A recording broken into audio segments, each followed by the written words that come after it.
جب ماہ صیام رمضان المبارک جلوہ گر ہوتا ہے، جنت کے 8 دروازے کھول دیے جاتے ہیں، جہنم کے دروازے بند کر دیے جاتے ہیں اور شیاطین جکڑ دیے جاتے ہیں۔ اللہ جل شانہ اس موسم رحمت میں خاص عنایات اپنے بندوں پہ فرماتا ہے۔ ایک نفل ادا کرنے سے فرض ادا کرنے کا ثواب ملتا ہے اور ایک فرض ادا کرنے سے 70 فرائض ادا کرنے کا ثواب ملتا ہے۔ اسی طرح راہ خدا میں 1 روپیہ دو گے تو 70 روپے خرچ کرنے کا ثواب ملے گا۔ اسی طرح باقی نیکیاں بھی جتنی بھی ہم کرتے ہیں، وہ ایک نیکی کریں گے تو 70 گنا اجر ماہ صیام میں ہمیں نصیب ہوتا ہے۔ اس لیے اہل ایمان کا یہ طریقہ ہے کہ وہ اس مہینے میں کثرت کے ساتھ تلاوت کرتے ہیں، کیونکہ ایک مرتبہ اگر قرآن مجید پڑھ لیا تو 70 مرتبہ قرآن مجید پڑھنے کا ثواب نصیب ہوا۔ ماہ صیام میں چونکہ شیطان بندھا ہوا ہوتا ہے، تو ہم اپنے آپ کو نیکی کی طرف اگر لانا چاہیں تو اتنی رکاوٹیں نہیں ہوتی جتنی عام دنوں میں ہوتی ہیں، لیکن اس کے باوجود بہت سارے لوگ ہیں جو رات کو بڑا پکا ارادہ کر کے سوتے ہیں کہ میں صبح وقت پہ اٹھوں گا اور نوافل بھی پڑھوں گا اور نماز بھی ادا کروں گا، لیکن جب صبح ہوتی ہے تو انہیں یا تو جاگ نہیں آتی یا نیند سے بیدار ہو جاتے ہیں، بستر سے اٹھا نہیں جاتا۔ جبکہ وہی شخص انہوں نے صبح سبزی منڈی جانا ہو تو چھلانگ لگا کے اٹھتے ہیں اور سبزی منڈی پہنچتے بھی ہیں۔ سستی طبیعت کا کسل نہیں ہوتا۔ عمومی طور پہ ہم اپنے آپ کو بیمار تصور کر لیتے ہیں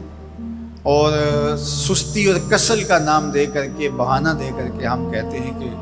بس کیا کریں، ہم کو ارادہ کرتے ہیں روز لیکن ہم سے اٹھا نہیں جاتا، بس طبیعت اس طرح کی ہے، کسل ہے، سستی ہے۔ یہ بات ذہن میں رکھیے گا کہ ارادہ کرنے کے باوجود بھی صبح جب ہم اٹھ نہیں پاتے یا کوئی بھی نیکی کا کام ہم کرنے کا ارادہ کرتے ہیں تو ارادہ کرنے کے باوجود ارادہ ہی رہ جاتا ہے، ہم کر نہیں پاتے، تو اس کا سبب یہ ہوتا ہے کہ بہت سارے ہم گناہ کر چکے ہیں اور ان گناہوں کی وجہ سے ہم نیکی کی توفیق نہیں پاتے۔ حضرت حسن بصری رضی اللہ تعالی عنہ نے یہی وجہ اس کی بیان فرمائی ہے۔ تو اس کا بہترین طریقہ یہ ہے کہ توبہ کی جائے، اور توبہ بھی سچے دل سے کی جائے، رو رو کے اللہ سے گناہوں کی معافی مانگی جائے، اور سچے دل سے جب توبہ کی جائے تو پھر سارے گناہ نہ صرف مٹا دیے جاتے ہیں بلکہ ان کو بدل کے نیکیوں میں تبدیل کر دیا جاتا ہے۔ تو ماہ صیام کے اندر پختہ عزم کریں اور اس عزم کو عمل کی شکل دینے کے لیے سچی توبہ کریں کہ ہمارا یہ رمضان اس طرح سے گزرے، یہ مہینہ اس طرح سے بسر ہو کہ ہم اس مہینے میں اللہ تعالیٰ کی قربت حاصل کر لیں، ہم گناہوں سے پاک ہو جائیں اور ہم جو ثمرات ہیں، جو فوائد ہیں اس مہینے کے، وہ ہم سمیٹ سکیں۔ تو یہ وہ مہینہ ہے جس کے انتظار میں میرے اور آپ کے آقا و مولا اپنی آنکھیں لگائے ہوتے تھے اور دن گن گن کے وقت گزارتے تھے کہ ماہ صیام آ رہا ہے۔ تو اس مہینے کا عزت کے ساتھ، تکریم کے ساتھ، اعزاز کے ساتھ استقبال کرو اور اس کو پلکوں پہ بٹھاؤ، اس کو دل پہ بٹھاؤ۔ اس مہینے کی تکریم یہ ہے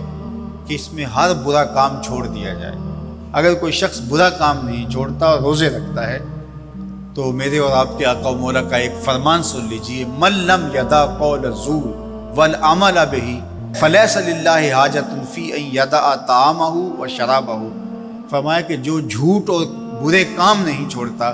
اس کے بھوکا اور پیاسا رہنے کی اللہ کو کوئی ضرورت نہیں ہے۔ تو روزہ خوراک بچاؤ مہم نہیں ہے جو چلائی جاتی ہے، بلکہ یہ تزکیہ نفس کا موسم ہے، باطن کی صفائی کا موسم ہے، اور باطن کی صفائی نہیں ہوتی جب تک ہم کوشش کریں۔ آپ کے بدن پہ بہت ساری میل چڑھی ہوئی ہے اور جمی ہوئی ہے بدن کے ایک ایک عضو پہ میل، تو آپ پانی میں چھلانگ لگا کے باہر بھی آ جاتے ہیں تو میل نہیں اترتی، چلو کچھ نہ کچھ فرق تو ضرور پڑ جاتا ہے، لیکن میل نہیں اترے گی۔ میل کب اترے گی؟ جب آپ اپنے بدن کو مل مل کے اس کے اوپر صابون لگا کر کے اچھی طرح سے اس کو جب اتاریں گے محنت کوشش سے، تو پھر آپ کا بدن مہک جائے گا، ہلکا پھلکا ہو جائے گا، میل اتر جائے گی۔ یہ موسم رحمت ہے، اللہ کی رحمتوں کا می برسے گا، اس سے کچھ نہ کچھ فائدہ تو ہوگا ہی، لیکن حقیقی فائدہ وہی حاصل کرے گا جو اپنے گناہوں کو مل مل کے دھوئے گا اور اپنے آپ کو صاف کرنے کی کوشش کرے گا۔ تو اپنے من کے میل اتارنے ہیں، اپنے باطن کے میل اتارنے ہیں، اپنے اعمال کی درستگی کی کوشش کرنی ہے۔ صلاۃ التراویح مسجد میں نہیں آ سکتے تو گھروں میں پڑھ لیجئے، جس طرح بڑی عمر والے لوگوں کو، بیمار لوگوں کو کہا گیا کہ آپ گھروں میں پڑھ لیں، بچوں کو کہا گیا، لیکن چھوڑیے گا نا، یہ رمضان المبارک کا خاص عمل ہے۔ آج کل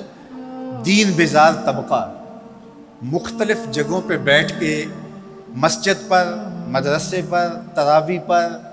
ان چیزوں پر تبصرہ کر رہا ہے اور اتنا ہلکا ثابت کرنا چاہ رہا ہے ان امور کو، جس طرح یہ چیزیں ہوتی کچھ نہیں ہیں، جبکہ ماہ صیام کے قیام پر میرے اور آپ کے آقا مولا نے بشارت دیتے ہوئے فرمایا، من قام رمضان ایمانا و احتسابا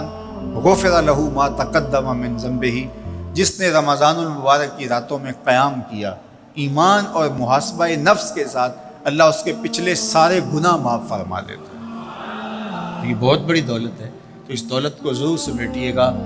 ضرور حاصل کیجئے گا، من کی ستھرائی، عفت اور پاکیزگی کا سامان کیجئے گا۔ اللہ آپ سب کو اپنی امان میں، اپنی حفاظتوں کے حصار میں رکھے۔